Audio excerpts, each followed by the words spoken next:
Hey, folks. Yep, there we go. How's everybody doing? A little different angle today, huh? Yeah. Gonna make it a little odd for me because the computer is over here where I can see the comments and then where you all are looking at me. So we'll see how this works.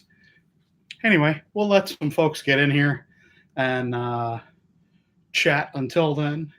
Um, what do we had in the news recently? Um, definitely well, a couple negative things right off the bat. Negative business things, not saying negative things about companies. We have definitely shortages still continuing until probably to the middle of, maybe to the end of next year, with some chips and things like that. I would really expect there to be a lot of hey, folks, Oscar, yeah, Raymond, Garth, Richard, cheers, guys. Thanks for showing up. I really appreciate it. There's going to be definite shortages until fairly late next year. So just expect that if you're doing especially kind of digital stuff, expect that you're going to have to wait for some new stuff to show up. Hey, Reese, Slackar Man Cave. Cheers, man. Thanks for showing up, everybody. I really appreciate it. Another thing, and I may wait. Well, we got 9 people. Hey, Canyon. Hey, guys. You like the different angle here? It's kind of strange. I gotta really get this organized.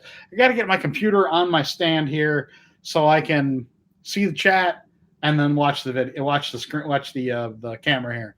But anyway. Vlogger problems, right? I wanted to do it so it's like more, you can see more slot car rather than just more kind of ugly next to me. Anyway, 14 people already. Holy cow. Very cool. Thanks for everybody for showing up. So there's going to be price increases next year, 100%. Companies are figuring out what their prices are going to be for next year pretty much right now. This kind of thing really is done kind of at the last moment. Announcements for the year are usually done at the very end of December. And then like Carrera normally would announce their stuff during Toy Fair in Germany. I'm not really sure the Toy Fair in Germany is going to be happening this coming year. I've asked some friends in the business if they are going to be there. Like, these are manufacturers. I'm not talking about like just people going to the event. I'm talking about, I've talked to a couple of companies and the big ones. And honestly, they're either not going or they're not sure. I hesitate to say, cause this was, told me in confidence, I guess, who's not going for sure, but it will be clear fairly soon who isn't going. I think what they're going to do is they're going to do more online, which for everybody like you and me, who, we're not going to Germany.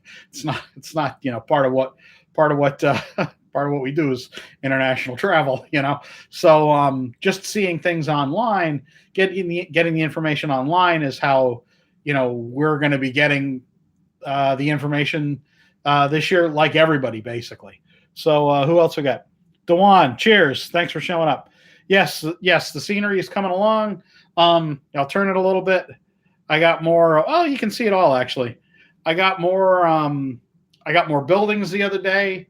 Thank you to Skelectric. Hey, Clint, cheers. Oh yeah, I'm on. And 3 new buildings over here. So I kind of completed my pit lane, which I'm pretty happy about. So yeah. Anyway. So trade shows, I don't really expect there to be many trade shows next year. A number of companies have said that they're just not going to do trade shows anymore. During all the lockdowns, especially in Europe, a number of companies saw that they could save money, essentially, not doing trade shows, and they're not going to. That really kind of sucks. But, I mean, it's not really a surprise. Trade shows are crazy expensive to do. Even if you have I mean, you can't really do a trade show by yourself. I've done a few by myself. It's pretty hard to set up. And I know it sounds like, like, I mean, it's not like, doing manual labor. Don't get me wrong. But doing trade shows is a lot of work, a lot of setup, a lot of tear down, and a lot of talking throughout the day. They're really exhausting, mentally exhausting, not necessarily physically exhausting, of course. Anyway, so I don't know how announcements are going to be made. For example, I don't know because Carrera normally made all their announcements during Toy Fair in Germany, which happens, I think, at the end of February. It's about 2 weeks before Valentine's Day. So, all their announcements would be made then. I don't know what's going to be going on with them. Hornby, Skelectric, normally make all their announcements at the beginning of this month. When I worked for them, we would go to England in December, the week before Christmas. The last time I went there, it was like literally like Christmas was like a couple days later, and we were in England right there. It was really nice to be there then. They really, anyway, it's a beautiful country if you've never been. So we would go to England for the annual meetings where you'd see all the product lines, and you would sit for pretty much 2 days, and you would go through basically every product line for every one of the brands that they make. So, you'd go through what's new for paints, for Humbrol, you go through what's new for models, through Corgi diecast, you go through what's new for Hornby trains, which was a lot, because that's most of their business is trains. It's not slot cars. You sit through Airfix. It was a lot. The Skelectric stuff usually wasn't that long a presentation. And I usually would I usually kind of know what's coming anyway before the show, before the meeting. So you'd all sit in a room at a boardroom or a meeting room at Hornby in the UK, and you'd see all the stuff. You'd see every picture of everything that they had at that point. Usually we would get a catalog for the next year, and we would get we would get our prices about that time.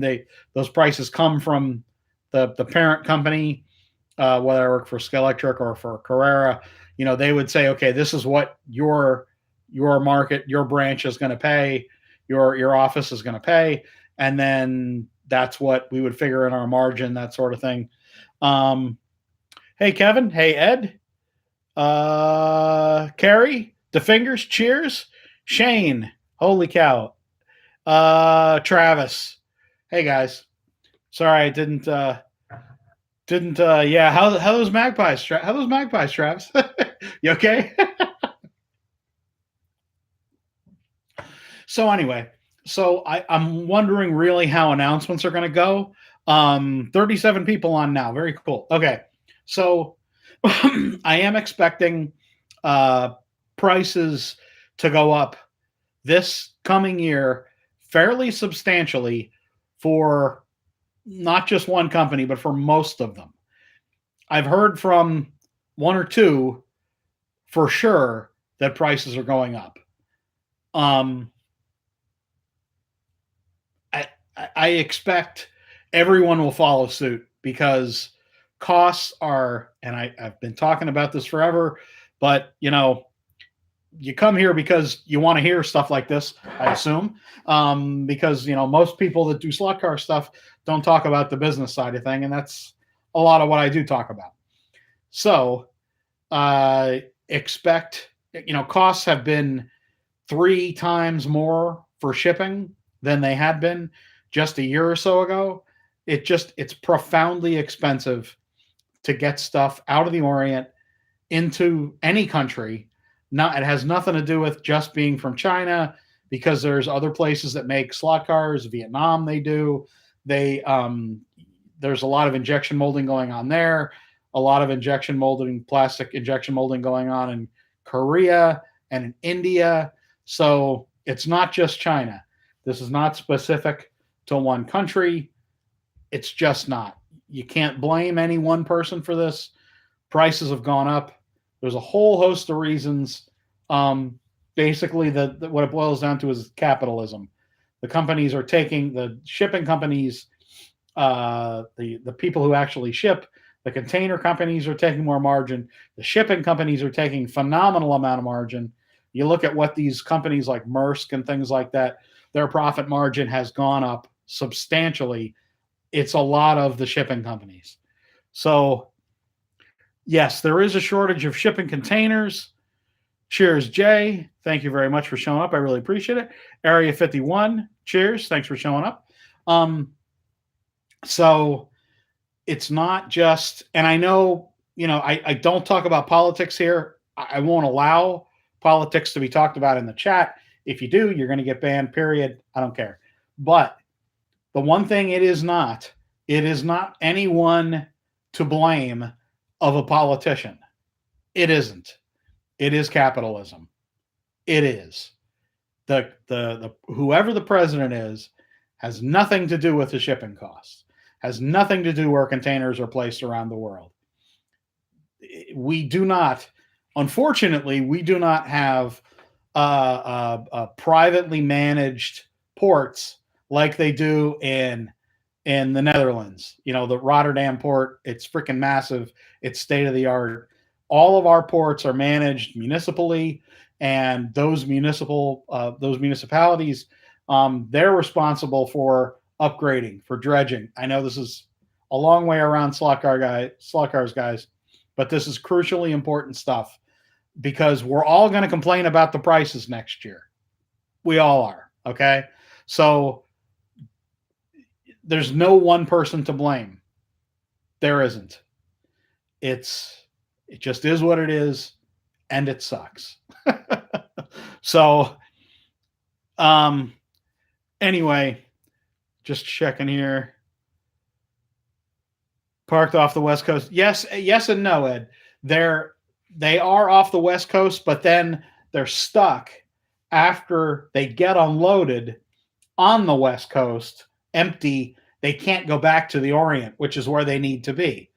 Now, a couple people have mentioned in chat, not in this chat, but online, when I've mentioned container prices, and they say, well, look at all these containers you can get in the U.S. and they cost nothing. A container here doesn't do a damn bit of good anything coming out of anywhere other country. How do you not get this, people? Not you people, but the people that have come back to me and said, well, you want to get a container. I got a container right here in South Carolina or wherever. It doesn't need to be there. It needs to be in the Orient. It needs to be overseas. It doesn't do anybody any good here. We don't export stuff like that because we don't make anything here anymore. That's what sucks. Anyway, hey, Raymond. Cheers, everybody. Yeah, I know. That was my little rant. I'm sorry. Sorry, not sorry.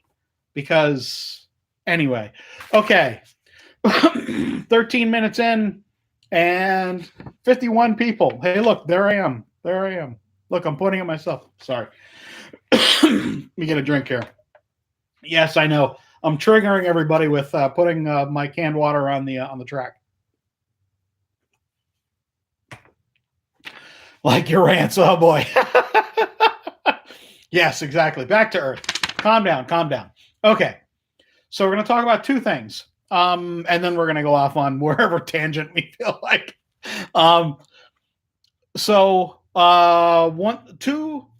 Two topics here. First, the 914s from SRC. Packaging is really important. It might not be something that people think a lot about, but giving you an added benefit of, extra quality in the packaging, in making interesting box art. It's a talent. It's a skill. It takes a lot of work to do it, to make a really interesting looking product. And I'm really happy that SRC not only makes the 914, but is doing a triple pack of them really soon for the 1, 2, and 3 that look just outrageously good. Really happy about that. I'm happy that there's so many small companies now, smaller companies, that are doing very niche cars, right? So the 914 is a pretty niche car. A lot of people really hate them in real life. I happen to like them. I like ugly little cars. Not that the 914 is ugly, but let's face it, it's, it's not terribly sexy. I just really like the car. And I think it's a decent slot car. I'm happy that they did it. And I'm really glad we have the smaller niche companies now doing cars just like this. And I'm happy to have them make some more cars that are, that are triple pack like this, that are super special. And, they're really aimed at the collector and the hobbyist. Speaking of super special, Brian, I'd love to talk about that. That can be my next rant after I'm done talking about the NSR car. Hold that thought. Remind me if I forget. I probably will. COVID brain still, I'm feeling fine, but still every once in a while foggy. So the special car that everyone was talking about this week, I'm waving a piece of paper like you all can read it. The NSR McLaren. They're making 99 cars. Really, really, really beautiful car.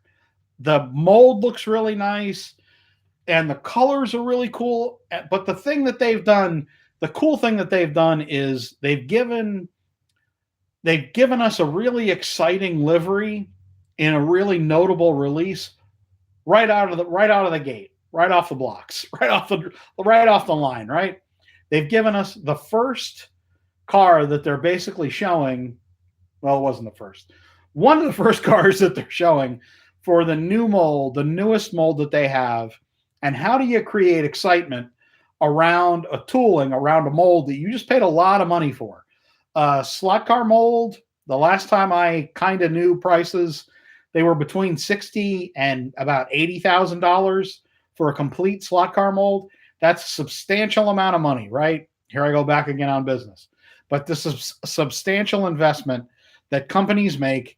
So you really want to be, off the blocks with a really exciting livery or exciting marketing idea immediately. How do you do that? Well, you do it basically how NSR is basically done. They're making essentially a car that everyone noticed in the slot car hobby, right? Which already is a big deal. To get so many people to pay attention to one release is a really, really, really big deal. They've done it by making a great looking car, by making really cool looking packaging, and yes, by making it crazy low production number, 99 pieces. And of course, it ain't going to be cheap. It's €250, which would be about that in dollars, right? So it is not. Oh, we got a couple. Hey, Steve. Hey, Leslie. Cheers, guys. Thanks for showing up. I really appreciate it. So, yeah, 99 bottles of beer on the wall. Exactly. 99 problems, but a McLaren ain't one. So they've given us a really, really exciting, unobtainium, car that you dream about buying right out of the box. They did it exactly right? They make these cars in such low numbers anyway, because NSR, the stuff, I don't know if all the parts are made in Italy. They could be. I don't know. But they're assembled in Italy, which the assembly is really the costly part of it, right? It takes a long time to put pieces together to get the finish. And I don't mean the painting, but the finish on the parts, that sort of thing, right? And assemble things, maybe do a little bit of tuning, a little bit of adjustment here and there. So they've done really, and it makes sense for them to do a small run of cars because they control their own production, because it's all done in-house, all in Italy. So it totally makes sense for them to do a really low run car, especially as the first release. Yes, not everyone is going to get a chance to buy this beautiful car, but you'll remember the fact that they made this beautiful car. That means that you will pay attention to probably the other normal releases of the car, and you think, well, I really like that other McLaren. I'll buy this one because that's the first one that I can buy for $80 or $90, whatever an NSR costs from whoever you normally buy one from, right? So it's a way of getting attention. It's a way of really launching a new mold. They've done it exactly pitch perfect. Yes, it's expensive. You got to order it directly from them. They did that so they can control exactly the cost on the thing. So I mean, they're going to make profit on it. Yes, of course. This is a business. This is not charity. I don't begrudge anyone making profit on stuff. They're there to make money. Totally makes sense. If this thing is a flop, which it won't be, because it was $250, I think this is it's expensive. Is it the right price? Well, we'll see. If they all sell, and I think they probably will, then it was the right price. If they don't sell, then then they were the wrong price. Because clearly, I mean, it's a pretty car. The box art looks really nice. We all know it's going to run crazy fast. We all know the quality is going to be fantastic. So really, it just boils down to the price and, do you like the color? But really, it's the price. I think the price is reasonable. I think it's high, but I definitely think it's reasonable. And I think with only 99 pieces, there's going to be people with, good cash that are going to be buying these things left and right. 99 pieces, they're all going to sell. It's not going to be a problem. What other my notes say here? And also, this is kind of a little weaker argument, but they get to test this idea now to do when they release new molds in the future. They can do the same thing then, and they're basically testing the idea, the marketing concept of whether they can sell a car under these circumstances for this price. Sell it direct. Do their dealers or their distributors complain? Probably not. I don't think this will be an issue for them. I'm sure the distributors will want these cars to sell. I don't think the NSR is going to sell them to them, but who knows? That stuff I don't know. Okay, so let me catch up here. 278 exactly. Yeah, I mean, it's not cheap. Sorry for not looking at you guys. A flop? Yeah, never exactly. NSR cars are great cars. I mean, they're fast. They're nice and lightweight. The parts are really good. I mean, they do take a little bit of. They make a little wide car. let's face it. The cars are really low. That's okay. They're meant to be race cars. Okay, that's what it is. If you don't like it, you don't buy it. Big deal. Okay. So who was bringing it up? Brian. Brian Giprich asks if I think this might mean something about getting production back to the U.S. I don't know. I would like to think there would be a completely U.S. based 132nd company. I mean, there's no reason there couldn't be. I just think there isn't one because there isn't one. Slot cars, home set slot cars. I know all the commercial track guys. I doubt there are any here. 68 people. Holy crap. Thank you everybody for showing up. I really doubt that you'll see. So slot cars essentially died in the U.S. Or was on life support in the 70s. That didn't happen in Europe because they were mainstream toys, and it was a mainstream hobby, if you want to call it that. It was a mainstream toy. You buy these things buy them at the grocery store, for Christ's sake. In Spain, I've seen it. It's a whole different world especially in Germany and Spain. In England, not so much. But yeah, so, will we see an American company, a U.S. based, I should say, a North American based company? I mean, arguably MR Slot Car is, although I'm guessing that they assemble in China still. although I shouldn't assume that. If anyone knows, hey, Steve, which is bigger? Okay, Leslie asks a good question. I've talked about this in past videos, Leslie. If you can look at what's available in the mass market, you know which is the biggest. Okay, just because of how the mass market buys. There's essentially no 124 scale sales that amount to anything. Only one company makes a home set 124 scale car. That's Carrera. When I was with Carrera until 2017, we only would bring in maybe 96 or 120 of a really good 124th scale car. We would only bring in maybe 90 sets of 124 scale. I mean, it's crazy expensive.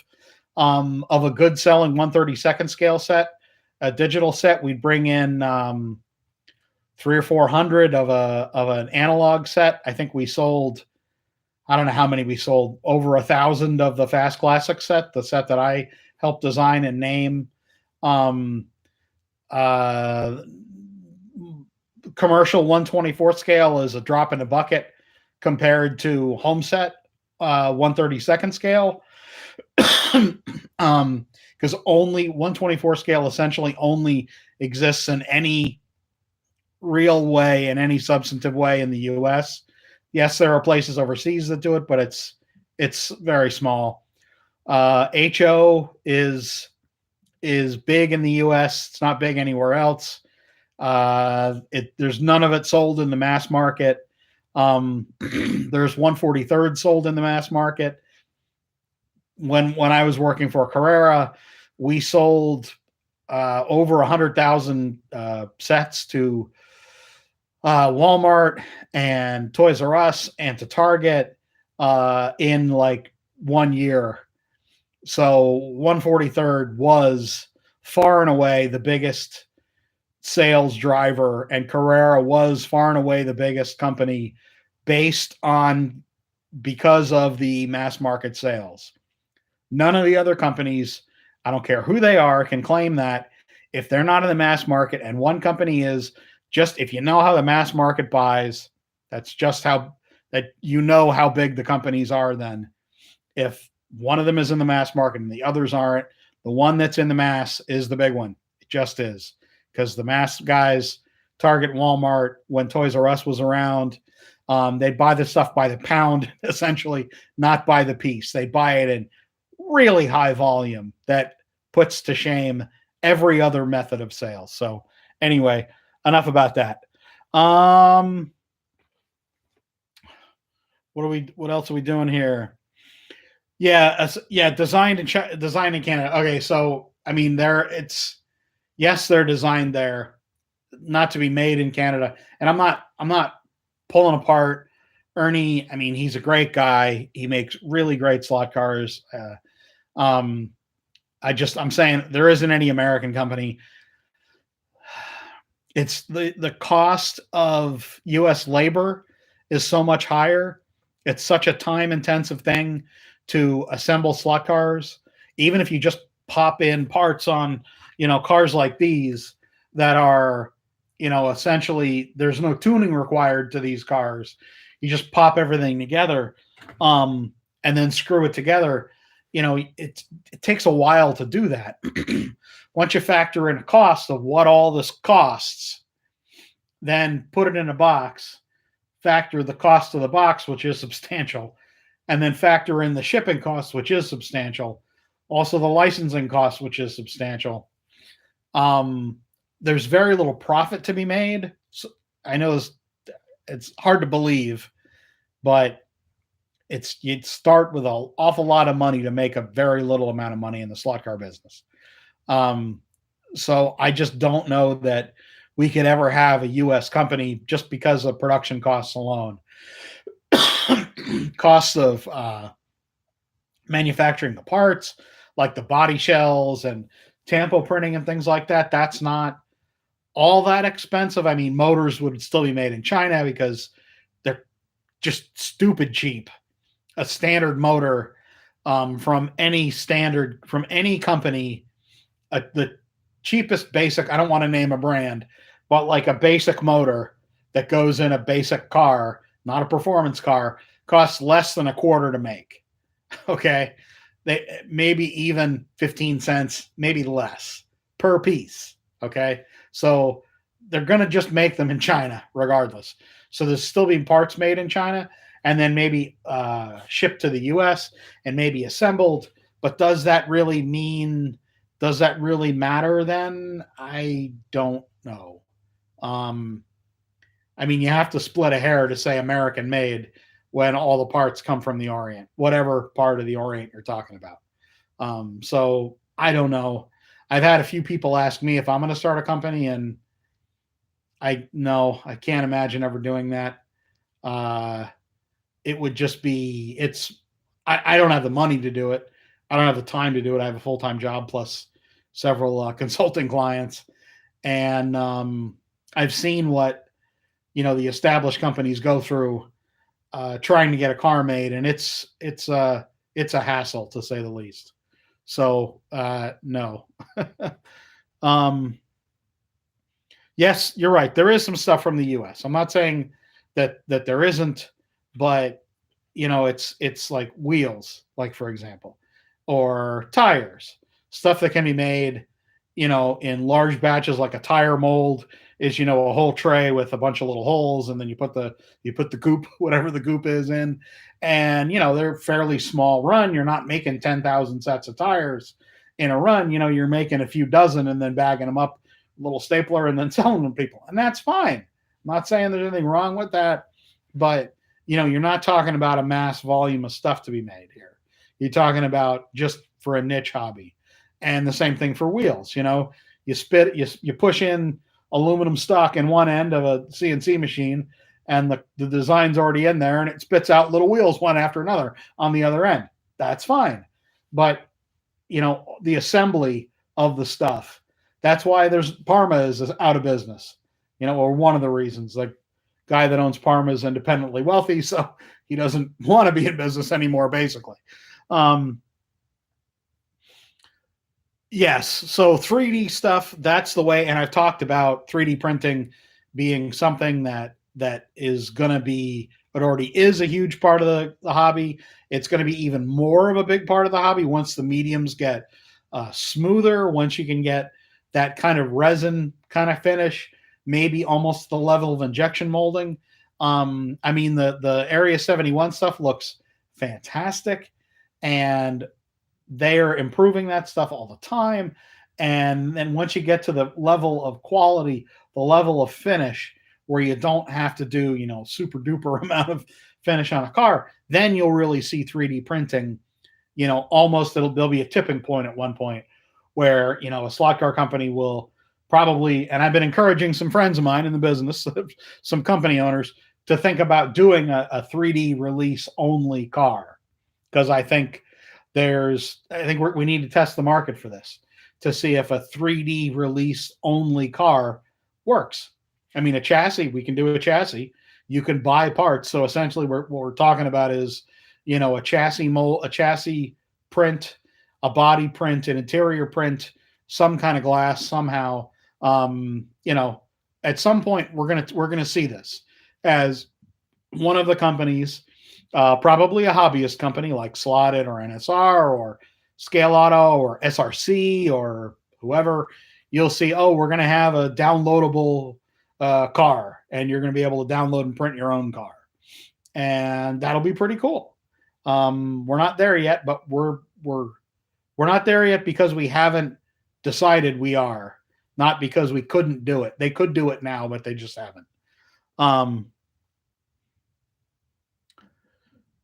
I want to print myself when I produce files for sale because there's not enough money in producing a file for sale. I don't really know how many 3D printed parts are sold. I mean, there's really no way to know that. But there's more margin in actually selling a slot car as a product. That's a guess. Yes, Charles, I agree. Verstappen, if you really watch what Verstappen did today, he essentially brake checked Hamilton, he downshifted from 8th gear down to 3rd gear. And then at the very last second, you can see him when Lewis was almost ready to hit him or right behind him, he jiggled back and forth. Why he just didn't go over to the side. And you got a really, really narrow track, right? We all knew this. If you watch the race, you know it's a narrow track. There's no argument about that. He stayed in the middle of the damn track and then essentially went from nearly 200 miles an hour to probably down to 50 miles an hour within the space of less than a quarter mile. Like, he essentially slammed on the brakes and then went back and forth, so Lewis didn't know which way to go. It's so goddamn obvious. I mean, I'm no big Verstappen fan, but that was just an amateurish BS move. I'm sorry. If you hate Hamilton, fine, whatever, but you can't look at that and think to yourself, oh, yeah, it was totally clean. Crap. That was BS. And anybody that, looks at it logically would say that. But it has been a great year. I totally agree. We see what other folks are saying here. Parma is close to your neighborhood. Sorry they pulled the plug. Yeah, I mean, Steve, I agree. It's, we partnered with them when I was with SCX to make the controllers that were essentially just stuck on, just painted on SCX on one of their sort of Econo controllers, but like a step up from the Econo one that we put in the Pro set that we made for SCX, and it was a huge hit. And it's one of the best things that any manufacturer has ever done, is to put a really good standard controller in a set that's not, built to a price point, meaning cheap as hell. So yeah, it's a tragedy that Parma is out of business. To have such a really, really good quality company like that, making slot car parts for generations, literally, just to stop. It actually is sad. So yeah, absolutely. I still have Parma controllers too. Dr. Dixon, hello. Way too aggressive. Yes, I agree. Yeah, points going into the last season. Hello, Darren. Very, very cool. Nice to see you. Hello, Jersey Mike. Yeah, I agree. It was aggressive. It's unfortunate. It means we're going into the last race. Yeah, last race next week. With it all on the line. I mean, maybe it'll come down to, a ridiculous move like that real late in the race, or, a Senna Prost right at the beginning of the race, and Verstappen gets it by virtue of the fact that he had more wins. Who knows? It could come down to some stupid stunt like that. You never really know with racing. That's a cool thing about racing. So anyway, hey, Brad, cheers.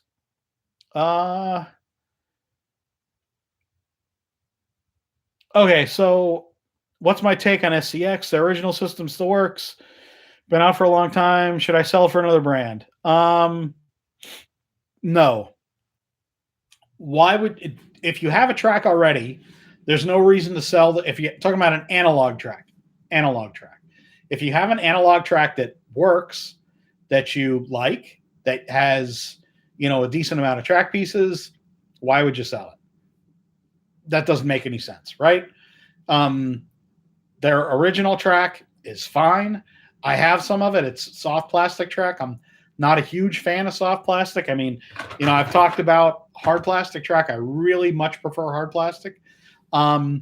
So if you're talking about digital, that's a different story. If you have one of their old, like the first digital system, yes, the newest SCX stuff isn't compatible. That's unfortunate. The track pieces are to an extent, so you can use them. The cars, though, would have to be rechipped, I believe. SCX, there's going to be SCX news soon. Please bear with me. I know I've dropped a bunch of hints. Just bear with me about SCX. They're coming back. You can see it online for yourself in public.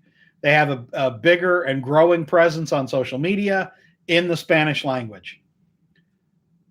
They're selling directly through their Facebook page, but you go to Skelectric dash SCX or Skele. If you look at what comes up when you search on Facebook, when you search Skelectric, you can see that there's the UK Hornby page, and then there's the one with the red logo. That's SCX, of course. And you can see on their page they do sell all their newest stuff, like these cars that you see here, that are the newest cars. You'll see that this stuff is available for sale. This stuff was shipped to me. I didn't pay for it. You'll find out why soon. Many Bathurst cars. Yes, there are some Bathurst cars.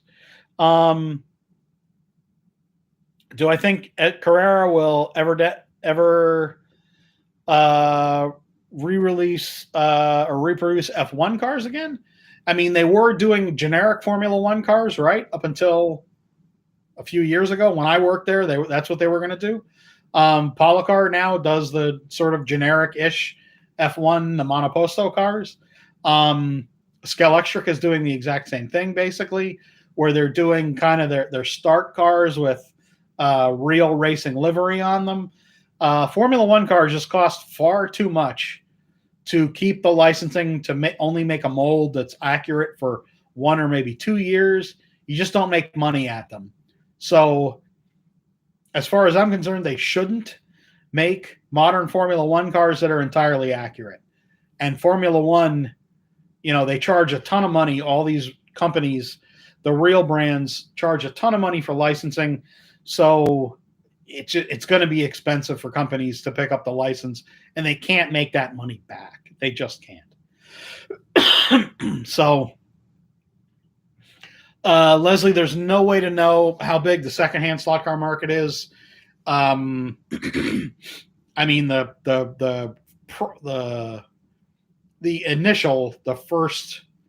primary slot car market in the U.S., I think when I worked for Carrera, we would talk to the toy trade magazines, and I think we would tell them that we estimated the slot car market to be between $40 and $50 million in the U.S., and that includes all of the aftermarket brands that nobody here knows that are sold in like Walmart with like a generic name on them, or the Hot Wheels stuff that's not made by Hot Wheels, that's made by a third-party company that they brand Hot Wheels. So when all those kinds of like the Dragon Eye stuff, Arton, which is still made under a Chinese company now. So there's a lot of third-party weird stuff that you don't really hear about that makes up a huge part of the market. And when I worked for Carrera, we were selling about $15 million a year worth of all of our brands or all of our product lines. And I know no other company even comes close to those sales here in the U.S. They just don't. So there you go.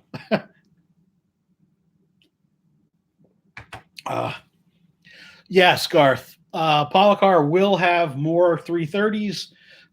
They will be sold directly to dealers who contact them because of the licensing issue. Hornby doesn't want to import the slotted and Polycar red cars, the Ferraris. So those cars are going to be sold directly from Polycar slotted to dealers here in the U.S. Dealers have already been contacted, and they know to buy from them. They've already gotten set up to be able to buy specific cars direct from Polycar and slotted because Hornby isn't going to be stocking them here. That was decided on more than a year ago. And yes, they will be making more. There's a NART car, red car with a blue stripe up the middle. Garth, it was Garth that asked that, I think. Yeah, Garth. Those cars, that's the next car that they're going to release. I think it's the number 24, but it's red with the baby blue stripe up the middle. Car looks really good.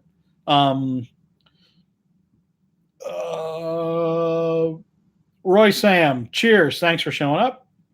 What about that Ferraris to Canada?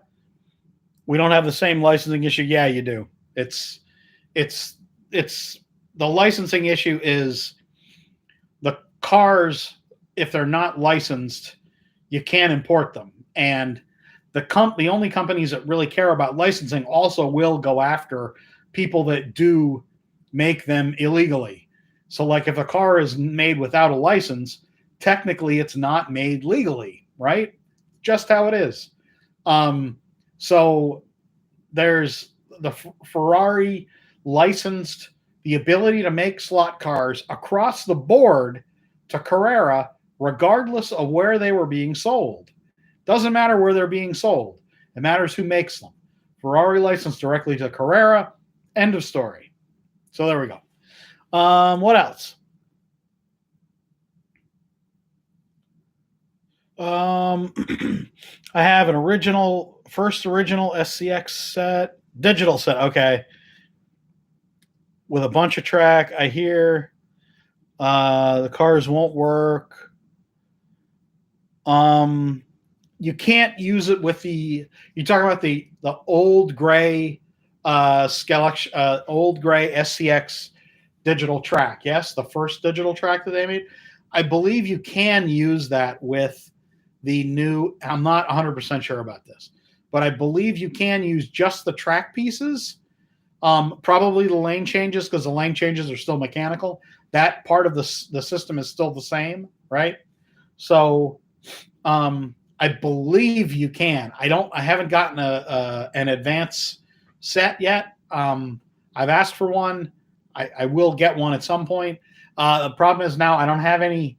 I got rid of all my old SCX digital stuff. I got rid of that years ago, so I don't have anything. I do have cars, but those I know are not going to work. You're going to have to rechip those for sure. But I believe the track pieces, I'm not talking about the accessories. I believe, and I'm willing to admit if I'm wrong about this, I believe the track pieces will work. Straights and corners, maybe the lane changes. I'm not 100% sure.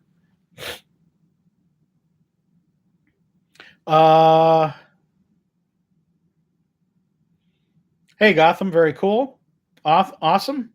Very. I mean, I've been involved in slot car racing since I was a little kid. I'm 51 now. My uncle got me into it when I was, little, 4 or 5 years old. We have a drawing that I did when I was in crayon of my uncle's monogram track or Revell track. And so it's a great hobby. I love the hobby. That's why I do the blog. That's why I do the news every week, and that's why I do live streams like this, because holy shit, there's 80 people. Thank you very much, everybody. If I could ask, please give it a like. It helps YouTube find my content, and that encourages me to make more content. So if you like what you see, please give it a thumbs up. I really appreciate it. And if you haven't subscribed already, it's free to subscribe. It just means that you get a notification when I go online, that sort of thing, and it helps boost my numbers. So it helps people find me on YouTube. So if you haven't subbed to me yet, it's just that red button under the video on my channel. Please do that. It means a tremendous amount to me, guys, folks. So thank you very much. What about the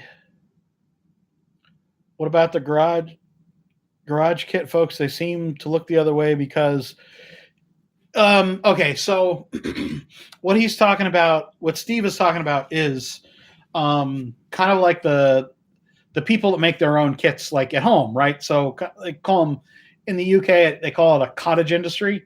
So they'll make like a resin kit and they'll package it with some parts and you can build it yourself. Yes, basically what Steve says is the case. There's not enough money to go after those people. You may get a cease and desist from, like, Porsche is very active with their intellectual property. Of course, Ferrari is very active about their intellectual property. They will come after you about decals. Even fairly small companies, fairly small decal manufacturers. If you do Red Bull, they will come after you. They will send you a cease and desist.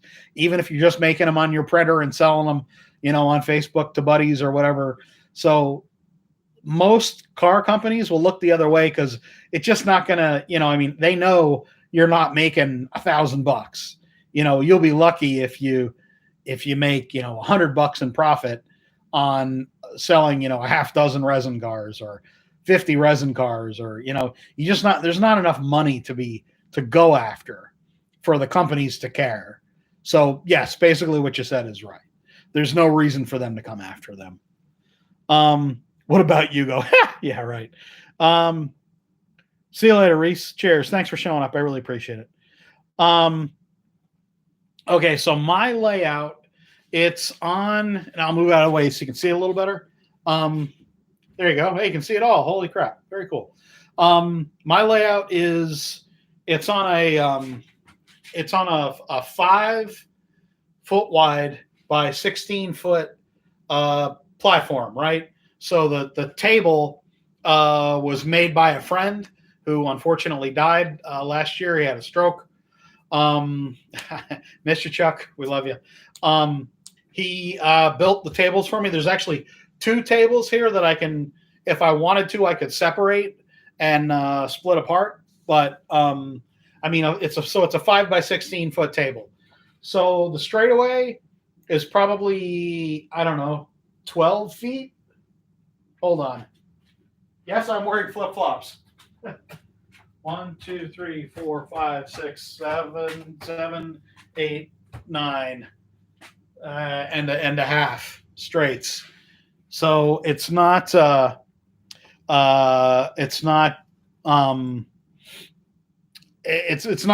big track, right? It's 40 feet around, maybe 50, but not. I don't think so. I haven't measured it. I'm sorry, I don't know. It keeps getting more stuff. It does keep getting more stuff.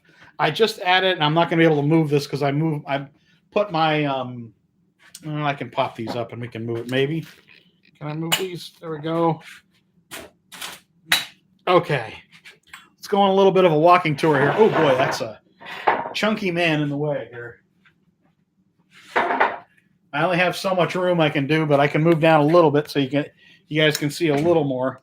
I have this on a rolling stand. Yeah, we're going on a trip, guys. Woohoo! So there you can see Scalextric grandstands, and then I got and there's Darth Vader over there. Carrera pit tower, gantry, the start tower, and then a Carrera pit garage on the end there, and then Scalextric buildings. And can I go down here a little further? Got it pulling? It's going to start to pull. Sorry, guys. So then, we have the Scalextric building right here. Hope you guys can still hear me. And I got a Carrera bridge here, whatever. I got fly pit lanes over here. Kind of hard to see. I'll do a video about this soon so you guys can see everything a little better. And then I have a scratch-built building here that I made entirely from scratch. The roof and the windows were not, I didn't make them, but the rest of the building I made. And then 2 buildings that are pretty much like 1/48 scale train buildings, I guess you'd say. Yeah, so basically the theme of my track, it's going to start from a racetrack down here, and then it kind of ends at the bridge here, and then the town starts, and on the outskirts of the town, way down here in the corner, is going to be a little forest, because I like little trees. I think little trees make me happy. So, whoops. Okay, let's get this organized again, shall we? Move my move the skid around there. Okay. There we go. Huge tracks on, yeah.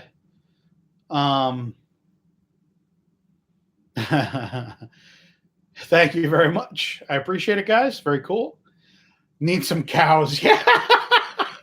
That's very funny. I like that. I haven't been watching the European Le Mans series. I probably should. High cornering speeds. Happy little trees. Exactly. I love little trees. I'll definitely be getting some more little trees. I have a couple boxes of them still unopened.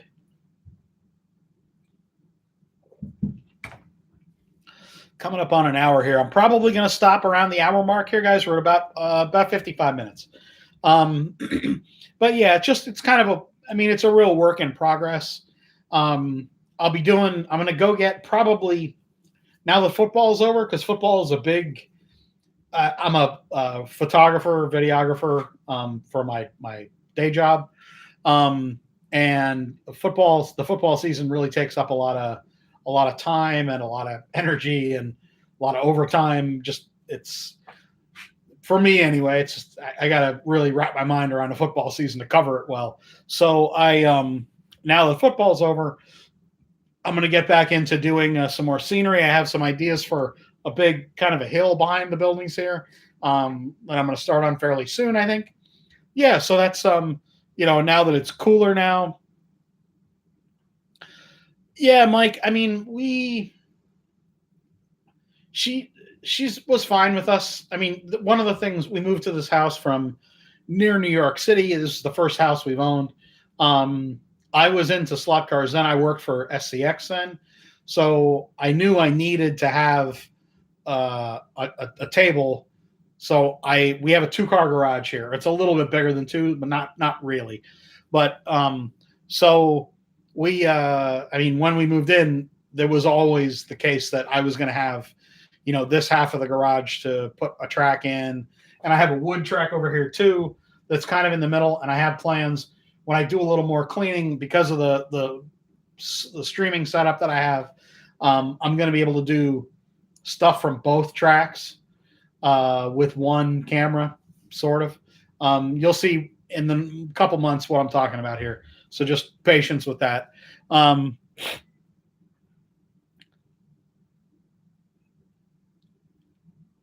You still, yes, Clint, I still have the wood track. It's right here. It's a small 3-lane wood track. I haven't used it in quite a while, but it's got a lot of stuff on it. I need to reorganize stuff in the next, couple months. I'm going to go through a lot of stuff, reorganize. I've been trying to get rid of a lot of stuff. Just having a hobby and having a business at home. Like, I've been working from home for Carrera, for SCX, for Skelectric now for more than a decade. And now I moved back to having a full-time job outside of the house.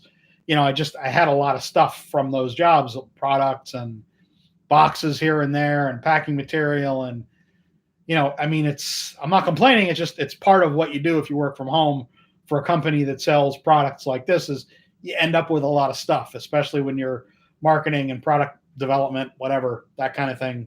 So you get a lot of stuff and eventually you need to get rid of all that stuff. So, yeah.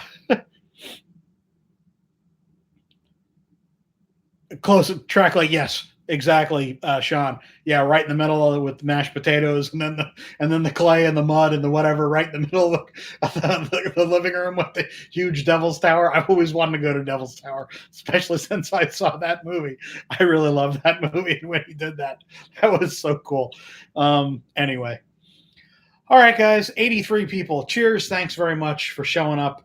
Please give it a thumbs up if you've liked the content. If you like what I'm doing, it really means a lot. I will